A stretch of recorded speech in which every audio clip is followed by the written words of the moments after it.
The simple definition of yoga is about union. It's about adding something. That means something is missing in our life. When we start adding it into our life, that's called the yoga. The absence of yoga is called yoga. We all know, minus. There's missing something in my life. I want to add something. But it's not that simple as yet. Because if you look at the basic definition and go to the next step, the yoga means the union of something, union of your lower self to the higher self. Or in simple words, just to explain the concept, I could say that yoga is a union of my body and my mind.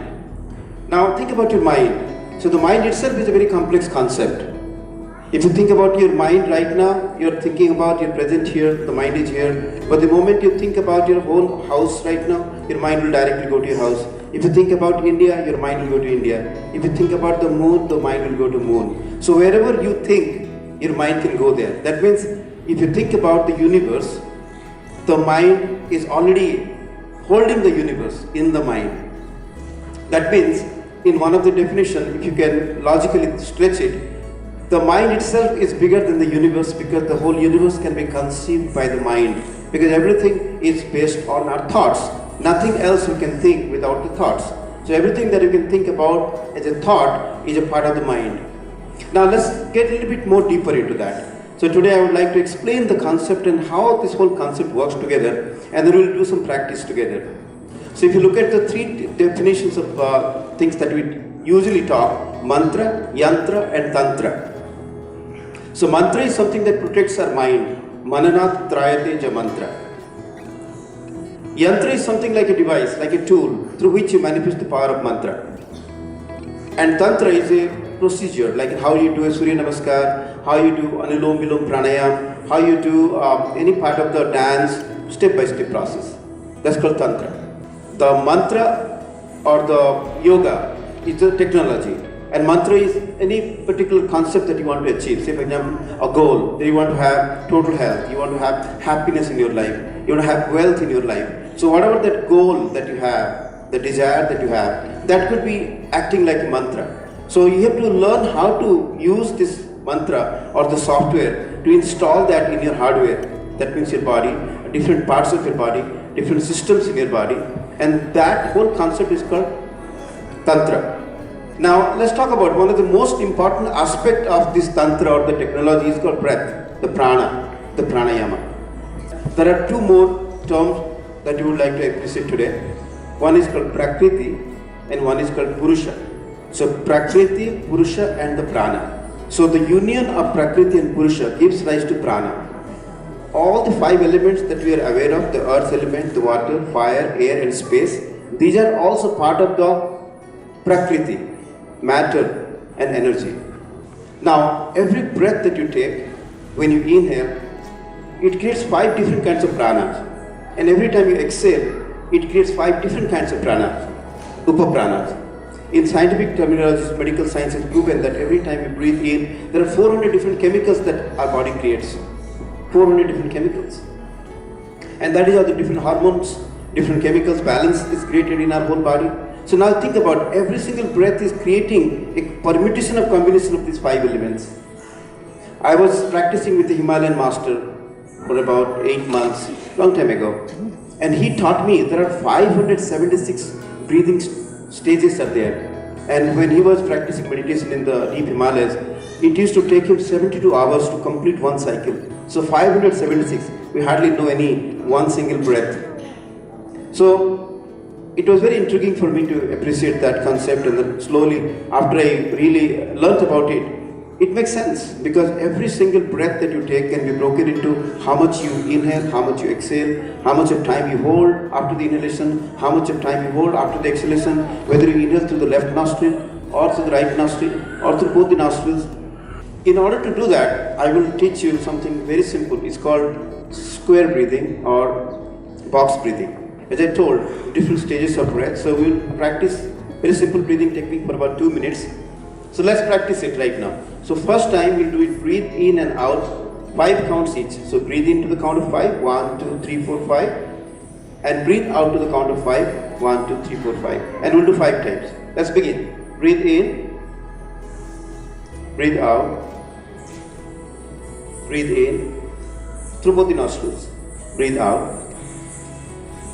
3 more times, do it on your own.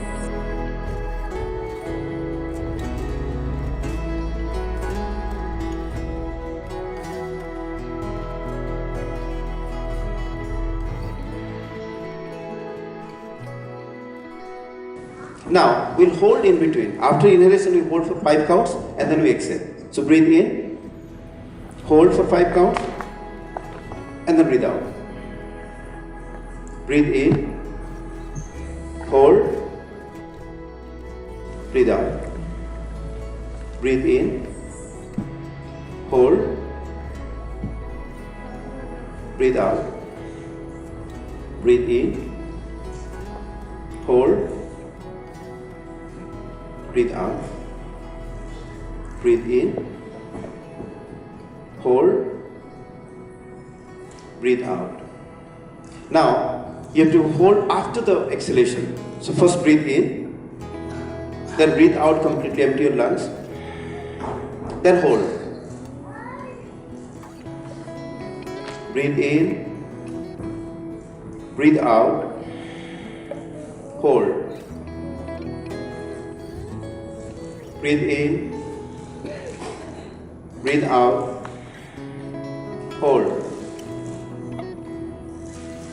Breathe in, hold.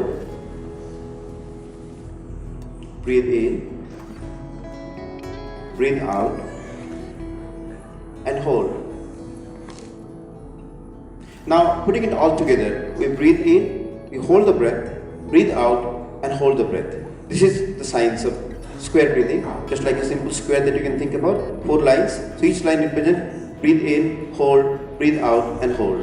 It's also called box breathing. So let's begin, and after that I'll talk a little bit more about this.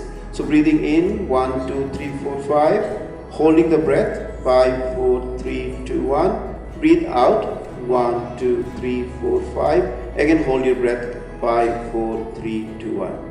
Let's continue. Breathe in, hold your breath,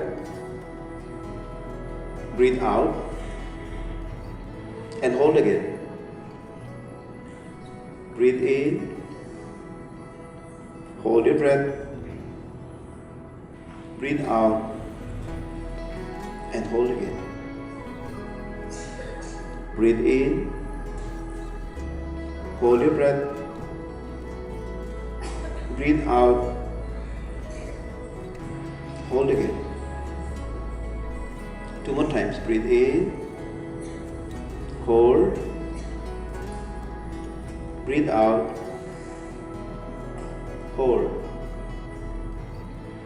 Last one. Breathe in, hold, breathe out, and hold. Very good. How do you feel? Do you feel a bit more energetic? You see, your breath is becoming 4 times more efficient right now.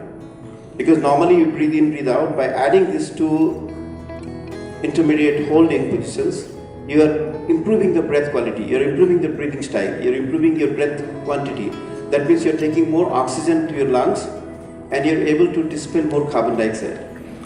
And 70 trillions of cells in our body are like tiny chemical factories, every moment working to create more energy called adenosine triphosphate, carbon dioxide and water. So every time it's happening. And because of the heavy demand of energy, because of your thinking, stress, sedentary lifestyle, so constantly all our cells are engaged into creating this kind of energy system.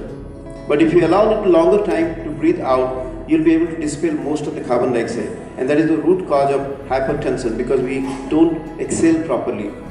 So there is a formula that we can take out from this class today. It's called exhale to excel in life. We all know how to get inside, how to take it. It's all there for me. Take it in. That means we always know how to breathe in. But breathing out is the science here. If you learn how to breathe out, exhale most of the time, you'll not only let go of carbon dioxide, you also let go of the stress, worries, anxieties, all the kind of ignorance that you have accumulated. Unlearning happens every moment, and we become more closer to the real definition of yoga, union of our lower self to the higher self. I believe this is a little bit more just an introduction of the whole concept. There's much more depth to it, and a lot of science of healing in any tradition, if you think about, is all based on this prana balance or imbalance, because the imbalance of the prana causes disease or sickness. So balancing of this prana is called pranayama, and pranayama is the root cause of all healing, or root program or basic foundation. Let's call it a basic foundation behind every alternative healing. So thank you very much for your patient hearing and practicing. Hopefully you enjoyed it.